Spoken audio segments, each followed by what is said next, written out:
My parents always said, Nick, you don't know what you can achieve until you try it. And the doctors looked at me and said, he's not going to walk, he's not going to go to school, he's not going to do anything in his life. And then my parents, they just loved me like crazy and said, you got to try. Try this, try that, try this, try that. And I'm thinking sometimes like, Mom and Dad, you're crazy, man. I have no arms, no legs. How would I ever be able to do this or do that? But they encouraged me and they loved me. And as human beings, we're waiting for stuff like that. We all want love. And I went to school and I wanted to be cool. You go to school and you want to be accepted, and so you see these guys and you're like, oh man, everyone swears like every third sentence, F this and F that and F and this and F. Like what? Like they think they're cool, and so I'm thinking, man, maybe I need to be like them to be cool.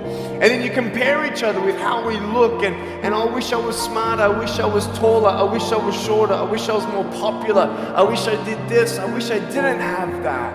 I wish my life was different. That was me when I was about 8 years old. I looked at myself and I looked at everybody else, and everyone else had more than me. And I'm asking, why? Why me? Have you ever asked the why me questions, but get nowhere? If I had no answers from the doctors, and if I had no answers from my parents, I still have a choice every day in my life to keep going or give up. You see this book up here? This is my favorite book in the whole wide world. This is my favorite book, the Bible. And here I am, and for me, that's my full potential in all that I can be here on earth. And so encouragement takes me closer to all that I can be, and discouragement takes me away. You see, it only takes 3 seconds for someone to tease me when I was at school. But for me facing all that stuff, I'm getting these seeds. If you leave a seed of lies in your heart and in your mind, and you don't know the truth, if you don't know the truth, you will die with the lie. I started dying because I started believing what I was told.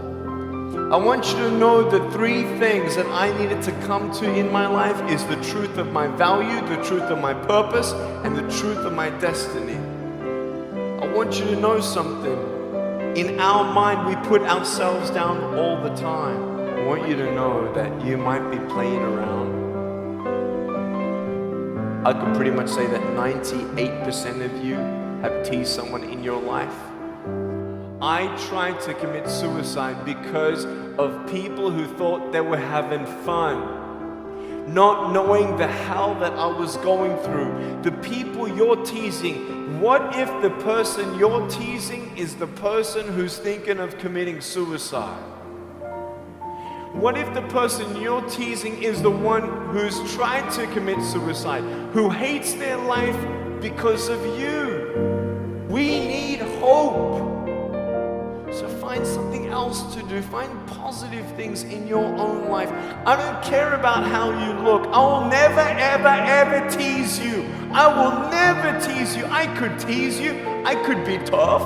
People thinking that bullying is tough. It ain't tough. My wheelchair, this is tough. This thing's so tough.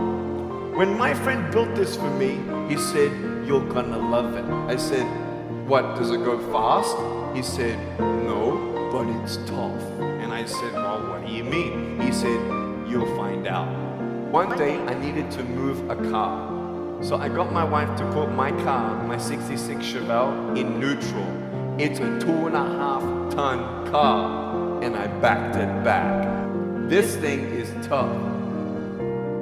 Guess what? The definition of tough means it's strong. To show your strength, you need to do something that's difficult. I would sound so stupid if I said, hey guys, I got a Matchbox car one day and I got some fishing line and I towed that Matchbox car all around all day. How tough is my BMW? That's stupid. That's the same thing with bullying. You think you're tough? You're trying to show your strength? That's not your strength. Want to know what tough is? Go to the people you teased and say sorry. You want to know what tough is? Go up to the people who still tease you and say, hey, stop it. I forgive you, but please stop it. That's tough. I want you to know something, the truth of who you are. I don't care what job you get. I don't care. I don't care how smart you are, everyone. I don't care. I don't care. I love you and I believe in you. I don't care if you end up being a janitor in this school. I'll tell you why. Because the janitor in my high school inspired me to be a speaker.